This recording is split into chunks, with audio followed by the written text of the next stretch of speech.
Welcome. This is Radio Pras.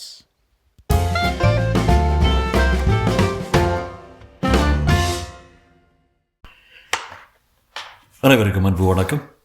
Rakhi ரங்கராஜனின் professor Mitra அத்தியாயம் 2. Vanishing alarm clock, mystic coins, the third eye, miracle mug, ஆம் shopper for all kind of magic apparatus. Visit Mitra's workshop. பேப்பர்காரன் போட்டுவிட்டு போன தினசரியை புரட்டி கொண்டிருந்த போது இந்த வரி விளம்பரம் ஜெகதாவின் கண்ணில் பட்டது. ப்ரொஃபஸர் மித்ராவின் பங்களாவை அடுத்து 3 சிறிய கட்டிடங்கள் இருந்தன. இழைக்கும் சத்தமும் அடிக்கும் சத்தமும் வெடிக்கும் சத்தமும் வெட்டும் சத்தமும் அங்கிருந்து பகல் முழுவதும் கேட்டுக்கொண்டே இருக்கும். அமெச்சூர் மேஜிக்காரர்களும் தொழில்முறை நிபுணர்களுக்கும் தந்திர சாதனங்கள் தயாரித்து அனுப்பும் ஒரு ஒர்க் ஷாப். அவைகளை பற்றி வாரத்துக்கு ஒரு முறை தினசரிகளில் வரி விளம்பரம் கொடுப்பது வாடிக்கை. ஜெகதா கையில் வைத்திருந்ததும் அதுதான். தெய்வமே, இந்த மாதிரி விற்பனை வியாபாரம் இதெல்லாம் நிம்மியை ஈடுபடுத்தட்டுமே, வேறு என்னென்னவோ பரிசோதனை செய்கிறேன்கிறாரே என்று புலம்பியபடி மகளின் அறைக்குள் நுழைந்தாள் ஜெகதா. நிமி நிமி மகளின் போர்வை விலக்கி தோளை மெல்ல தட்டி எழுப்பினாள். முனகி கொண்டு புரண்டு படுத்தாள் நிம்மி. இரவு படுக்கும்போது தலையில் சூடியிருந்த ஒற்றை ரோஜாப்பூ நழுவி முதுகு பக்கம் ஜாக்கெட்டுக்குள் பாதி செருகி கொண்டிருந்தது.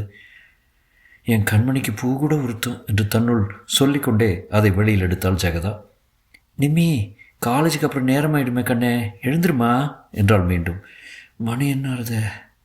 மெத்தியில் முகத்தை புதைத்தபடி கேட்டதால் சொற்கள் ஒரு வேடிக்கையான ஒலியுடன் வெளிப்பட்டன. 8:05 என்றாள் ஜெகதா அலமாரியிலிருந்து அலாரத்தை நோக்கியது. அவ்வளோ ஆயிடுச்சா? கண்களை கசக்கி கொண்டு எழுந்து உட்கார்ந்தாள் நிம்மி. முழங்காலை கட்டிக்கொண்டு ராத்திரி 2 மணி வரை நான் தூங்கலை என்றாள். அவ்வளோ நேரம் படிப்பானே என்று பெண்ணின் கூந்தலை கோதினாள் தாய். படித்தேன் என்ன அம்மா சொன்னேன்? தூக்கம் வரல, புரண்டுக்கிட்டே இருந்தேன். கொஞ்ச நாளாக அப்படித்தாம இருக்கு. நிம்மியின் முகத்தை தன் பக்கம் திருப்பி உற்று கவனித்தாள் ஜெகதா. இனம் புரியாத சங்கடம் ஒன்று அவள் வயிற்றை பிசைந்தது. யௌவனத்தின் உற்சாகம் கொப்பளிக்க வேண்டிய கண்கள் ஏதோ கனவை நோக்கி சென்று கொண்டிருப்பது போல எட்டாத தொலைவில் ஆழமாக காணப்பட்டன. உன் அப்பாவின் கூத்துக்கெல்லாம் நீ இடம் கொடுக்காத நிம்மி. சொல்லும் போதே ஜெகதாவின் குரல் தழுதழுத்தது. எனக்கு கூட தெரியாமல் தானே இதையெல்லாம் வைத்து கொண்டிருக்கிறாய். எத்தனை நாளாக நடக்குது? 2-3 வருஷமாக அவரிடம் மேஜிக் கற்றுட்ருக்கேன் அம்மா. உனக்கு தெரியாதா? அவர் ரூமுக்கு போகும்போதெல்லாம் நானே கேட்பேன், சொல்லி தருவார். வேடிக்கை தானே அம்மா, எதுக்காக மனசை அலட்டிக்கிற? வெறும் மேஜிக்னா கவலைப்பட மாட்டேன்.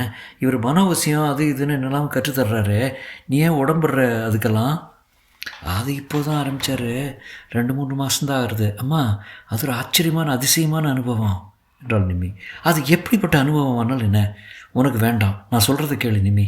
நீ போமா, சுத்த பயந்தாங்கொழி என்று கூறிய மகளை ஏறிட்டு நோக்கினாள் ஜெகதா. அப்படி ஒரு வாக்கியத்தை சொல்லும்போது முகத்தில் தென்பட வேண்டிய புன்னகையை காணும். அப்புறம்தான் ஞாபகம் வந்தது, 2-3 காலமாயிற்று, மாத காலமாயிற்று நிம்மியின் கலகலப்பான சிரிப்பை கேட்டு என்ற உண்மை. முதல் நம்பர் கட்டுப்பட்டி அம்மா. நீ ஏதாவது சினிமா நாடகம்னா கெட்டு போய்விடுவேணும்னு நீ பயப்படலாம். இதில் என்ன தவறுமா? உனக்கு எப்படி நிம்மி விளக்குவேன் என்று கையை பிசைந்து கொண்டாள் ஜெகதா. என்ன நம்ம சொல்ல நினைத்தாள் அவள்? சினிமாவிலும் நாடகத்திலும் உள்ளம் கெட்டு போகலாம், சில சமயம் உடம்பும் கெட்டு போகலாம். இது உன் அப்பா உனக்கு ஏற்படுத்த நினைக்கிற வாழ்க்கை உன் ஆன்மாவையே அழிக்கப் போகிறது என்று கூற அவள் உதடுகள் துடித்தன. ஆனால் கணவனின் முகமும் அவள் மனக்கண் முன் தோன்றி அவள் நாவை கட்டுப்படுத்தின. போயே குளித்து உடமாற்றிட்டு பலகாரம் சாப்பிடுப்போ, சமையல்காரர் ரெடியாக காத்துட்ருக்காரு கூறிவிட்டு கண்களை துடைத்து கொண்டு வெளியே வந்தாள். அந்த பங்களா ஒன்றை ஒன்று பார்த்தாற்போல் 2 பகுதிகளாக பிரிந்திருந்தது. நடுநடுவே ஹால் அல்லது திறந்த முற்றம் ஒன்று. 2 வரிசையிலும் ஒரே மாதிரியான அறைகள் உண்டு. இடது பகுதியில் மட்டுமே ப்ரொஃபஸரின் குடும்பத்தினர், வேலைக்காரர் ஆகியோர் உபயோகித்து வந்தனர். வலது பக்கம் உள்ள அறைகள் ப்ரொஃபஸரின் சொந்த உபயோகத்துக்காகவும் சோதனைக்காகவும் வைக்கப்பட்டுள்ளன.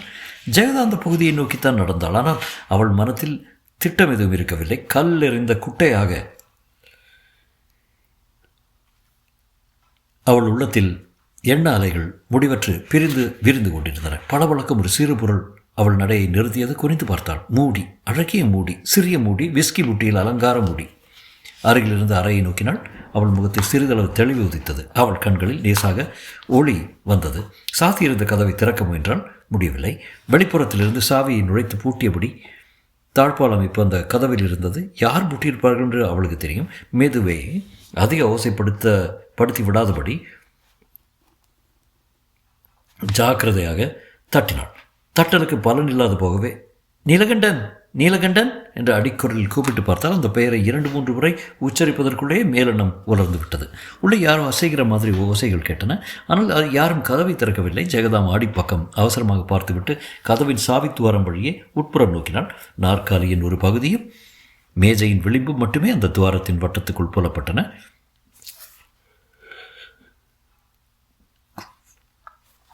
தொளதொளவென்ற பைஜாமா அணிந்துள்ள ஒருவர் அந்த மேஜை மீது காலை தூக்கி போட்டுக் கொண்டிருந்தார். நாற்காலியில் ஒரேடியாக சரிந்தார் போர் சாய்ந்திருக்க வேண்டும் என்று தோன்றியது. அந்த கால்கள் மேஜை மீது கிடந்த கோணத்தை கவனிக்கை சாவித்துவாரத்தில் உதடுகளை பொருத்தி கொண்டு நீலகண்டன் என்று கூப்பிட்டாள் ஜெகதா. மீண்டும் தலையை தாழ்த்தி கண்களால் கவனித்தாள். அந்த கால்கள் அப்படியே தான் கிடந்தன, நகர காணும். கதவின் கைப்பிடி குமிழை பிடித்து திருகினால் திறந்து கொள்ளவில்லை. எதனால் அந்த திடீர் உறுதி பிறந்ததோ அவள் மாடியை நோக்கி நடந்தாள். ப்ரொஃபஸரின் அறையில் அவர் மேஜை மீது சாவி இருக்கும் என்று அவளுக்கு தெரியும். அதை மட்டும் எப்படி யோசனை செய்து முடிப்பு முன்பே அவள் ப்ரொஃபஸரின் அறைக்குள் நுழைந்து விட்டாள். பின்கையை கட்டிய வண்ணம் திறந்த ஜன்னல் வழியே தோட்டத்தை பார்த்தவாறு நின்றிருந்தார் மித்ரா.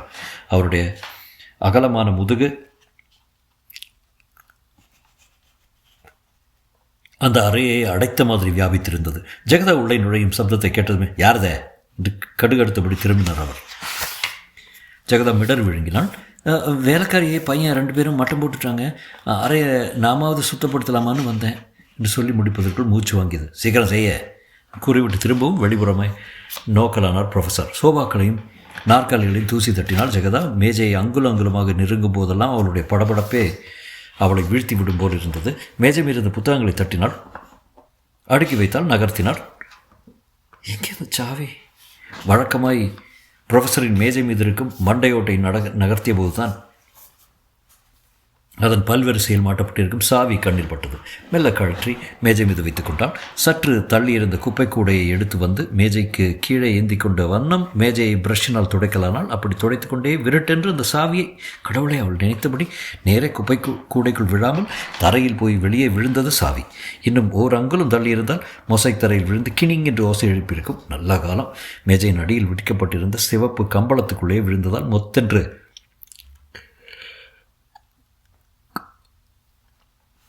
ஒரு சிறு ஒலியும் மட்டுமே கேட்டது. அப்படியும் கூட ப்ரொஃபஸரின் பாம்பு செவிக்கு அது கேட்டுவிட்டது. என்ன விழுந்ததே என்று கேட்டபடி அவர் திரும்பிய போது சாவியை பொறுக்கி குப்பை கூடைக்குள் போட்டு கொண்டு விட்டாள் ஜெகதா. ஒன்றுமில்லையே என்று பதிலளித்து விட்டு குப்பை கொட்ட வேண்டிய சாக்கில் வெளியேறி கீழ்ப்படிக்கட்டை அடைந்த பிறகுதான் வியர்வையினால் தான் தெப்பலாய் நனைந்திருப்பதை உணர்ந்தாள். கூடையை படியின் கீழே வைத்தாள். சாவியை மட்டும் எடுத்துக்கொண்டாள். திரும்பி பார்த்து கொண்டே பழைய அறையை அடைந்தாள். சாவியை செருகி சரக்கென்று திருகி கதவை திறந்து எட்டி பார்த்தபோது ஒரு வினாடி அவளுக்கு இருதயத்தையே என்னவோ செய்தது. நான் தான் ஜெகதா என்று அறிவித்தால் கிசுகிசுக்கும் குரலில். நாற்காலியில் சாய்ந்திருந்தவர் தன் கால்களை மேஜையிலிருந்து எடுக்கவில்லை. ஆனால் முகத்தை திருப்பினார். வா ஜெகதா என்று சொல்ல சில வினாடிகள் பிடித்தன அவருக்கு. அதற்கு காரணம் திகைப்போ ஆச்சரியமோ அல்ல, போதையிலிருந்து புத்தியை திருப்ப அவருக்கு அவகாசம் தேவைப்பட்டது. அவர் கண்கள் செக்க செவேல் என்றிருந்தன. ஒரு கையில் மதுக்கோப்பையும் மறுகையில் மதுப்பூட்டியும் பிடித்திருந்தார். அவருக்கு பின்புறம் இருந்த பெரிய அலமாரியை மதுப்பூட்டிகளை அடைத்திருந்தன. அவருடைய ஜிப்பாவில் பொத்தான்கள் போடப்படாதிருந்த போதிலும், தலைமை சரியாக வாரப்படாத போதிலும், முகம் முழமுழவென்று ஷேவ் செய்யப்படாத போதிலும் அவர் ஒருவித கவர்ச்சியுடன் காணப்பட்டார். குடிப்பழக்கத்தில் இருந்தனால் அவருடைய கம்பீரம் குன்றவில்லை.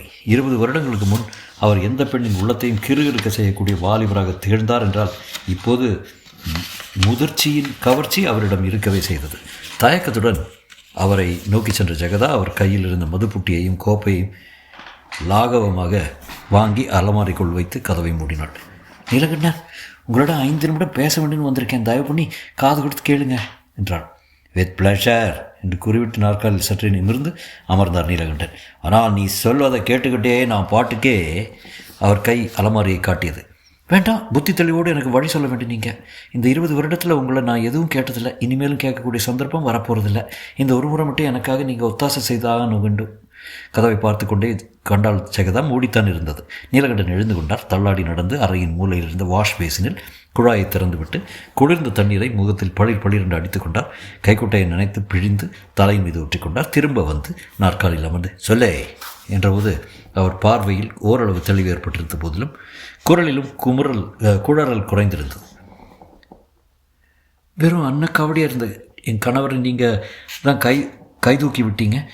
மனைவிக்கும் கை குழந்தைக்கும் அரை வயிற்று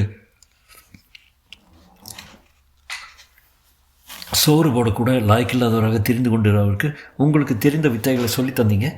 மேஜிக்கிலிருந்து மனோவசியம் வரை பலவற்றையும் கற்றுக் கொடுத்து முதல் பிழைப்புக்கு வழியும், பிறகு புகழுக்கு வழியும், கடைசி செல்வத்துக்கு, அதிகாரத்துக்கும், ப்ரொஃபஸர் பட்டத்துக்கும் வழியும் ஏற்படுத்தி தந்தீங்க. எதையும் நான் மறுக்கிறேன். ஏன் கீர்த்தியோ பணமோ எதுவானாலும் உங்கள் நண்பர் அறிவிக்கட்டுமே என்று தாரை வார்த்து விட்டு இந்த 4 சுவருக்குள்ளேயே அடைந்து கிடக்கிறீங்களே, அந்த பெருந்தன்மையை நான் மறுக்கவில்லை. நானாக அடைஞ்சு கிடக்கிறேன்? எனக்கு தான் உன் புருஷன் அருமையான தனி உலகம் ஏற்படுத்தி தந்திருக்கானே, அப்புறம் எனக்கு என்ன குறைச்சலை? நீலகண்டன் நல்லமாரி ஒரு முறை ஜெயக்கத்துடன் பார்த்து கொண்டார். புன்னகை செய்தார். ஜெகதா, 20 வருடத்துக்கு முன்பே எப்படி அப்பாவித்தனமாக குழந்தை போல புலம்புவாயோ அதே போல தான் இன்றைக்கும் புலம்புறேன். நறுக்கென்று விஷயத்துக்கு வர உனக்கு என்றைக்கு தான் தைரியம் வரப்போகிறதோ? என்னை பற்றி கவலைப்பட வேண்டாம், என் கண்மணியை பற்றி கவலைப்படுங்க. அதுக்காக தான் இப்போது வந்தேன். யார்? நிம்மியா? அவளுக்கு என்ன? முதல் முறையாக நீலகண்டனின் குரலில் ஒரு அக்கறை வெளிப்பட்டது. ஜெகதாவின் கண்கள் நீர் துளித்தது. நிம்மிக்கு தன்னை பிறகு மேஜிக்கும் மனோவசியமும் கற்றுத்தர போகிறதுனா தன் வாழ்க்கையே அவளும் வாழும்படி செய்ய போகிறாராம். அவன் ஒரு முட்டாள் என்று மேஜை குத்தினார் நீலகண்டன். ஜெகதா, நிம்மியை வழியில் திருப்ப ஒரு நாள் நான் இடம் தர மாட்டேன், நீ கவலைப்படாத. யாருக்கு என்ன கவலை? புதிய குரல். யாருக்கு என்ன கவலை என்று புதிய குரலை கேட்டுமே நடுங்கி போன ஜெகதா கதவை திறந்து கொண்டு உள்ளே வரும் ப்ரொஃபஸரை நிமிர்ந்து பார்க்கவும் அஞ்சினாள். நீலகண்டன் வேறுபுறம் முகத்தை திருப்பிக் கொண்டார். ப்ரொஃபஸர் மித்ரா அவர் அருகே வந்தார். ஜெகதாவுக்கு என்ன தெரியும்னு நினைச்சு பேசிகிட்டு இருக்க நீ? அவளுக்கு எதுவுமே தெரியாது. மேஜமே இருந்த கல்லை நகர்த்தினால் திரும்ப அதே இடத்துல வைக்க வேண்டுங்கிறது கூட தெரியாது அவளுக்கு. எந்த பொருளும் ஒரு அங்குலம் இடம் மாறுற கூட நான் கண்டுவிடுவேன் என்பது தெரியாது என்றார் மனைவியை பார்த்தபடியே. பிறகு சட்டென்று நினைவு வந்தவர் போல, எனக்கே பத்மஸ்ரீ கொடுக்க போவதா கடிதம் வந்திருக்கு, எல்லாரும் ஆசீர்வாதம் தான். எல்லாம் நீலகண்டன், உனக்கு கிடைத்திருக்க வேண்டிய கௌரவம். ஏடாடா, இந்த நிகழ்ச்சியை நாம் செலிப்ரேட் செய்ய வேண்டாமா? வேர் இஸ் அ கிளாஸ் என்று அலமாரிக்கு சென்றார். அவரை தடுக்கிற மாதிரி குறுக்கே வர முயன்றால் ஜெகதா. ப்ரொஃபஸர் அவளை உறுத்து பார்த்தார். 2 வினாடிகள் இருக்காது அந்த பார்வையின் தீவிரத்தை தாங்க மாட்டாவளாக ஓரடி, 2 அடி, 3 அடியாக பின்வாங்கினாள் ஜெகதா. இறுதியில் முகத்தை பொத்திக் கொண்டு அறையை விட்டு வெளியேறினாள். நீலகண்டனுக்கு இந்த போராட்டங்கள் எதுவும் மனதில் பதியவில்லை. கடைக்காரன் மிட்டாய் ஜாடியை திறக்கும்போது ஆவலுடன் வேறெவ்வித கவனமும் இல்லாத நிலைகுத்தி பார்த்து கொண்டிருக்குமே குழந்தை, அதுபோல மித்ரா அலமாரியை திறப்பதையும் புட்டியையும் கிண்ணத்தையும் எடுத்து வருவதையும் மேஜை மீது கிண்ணத்தை வைத்து செந்நிற அமுதத்தை வழிய வழிய ஊற்றுவதையுமே அவர் பார்த்து கொண்டிருந்தார். சிரித்து கொண்டே ஊற்றினார் மித்ரா. கிண்ணம் நிரம்பியதும் பாய்ந்து எடுத்து ஆசையுடன் உறிஞ்சினார் நீலகண்டன்.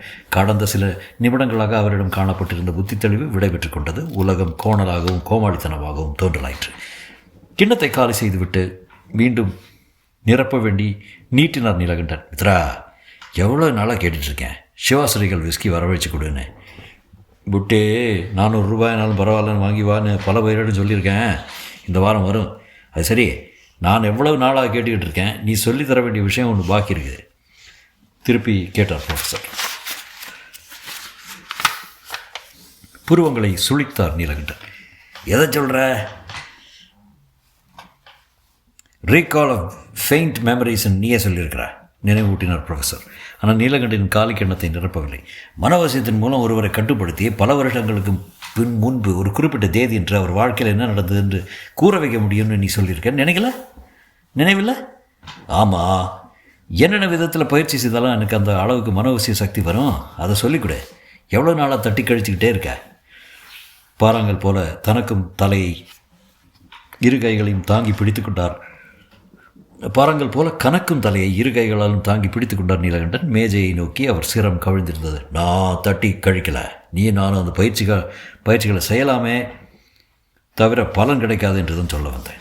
ஏன் கிடைக்காது? ஏனா? நீலகண்டன் குரல் திடீரென்று சீறிக்கொண்டு புறப்பட்டது. ஏன்? கட்டாந்தரையில் புல் முளைக்கப்படுறதில்ல? ஏன் காய்ந்த பூவில் தேன் சொரப்படுறதில்ல? ஏன் சணல் கயிற்றில் பட்டு நெய்ய முடியலை? ஒவ்வொரு பொருளுக்கும் தான் ஒவ்வொரு பக்குவம் ஏற்பட முடியும். அதான் காரணம். நீ பெற விரும்புவது அசாதாரணமான மனோசக்தி. அதற்கு மனம் பொறாமை, மார்ச்சரியம், கெட்ட நோக்கம் எதுவும் இல்லாமல் சுத்தமானதாக, களங்கமானதாக இருக்க வேண்டும். அதனால் நீ அந்த குறிப்பிட்ட மனோசக்தியை பெற வேண்டும் என்று துடிப்பதை பார்த்தால் உனக்கு வேறு ஏதோ நோக்கம் உண்டுன்றதாக தோன்றுகிறது.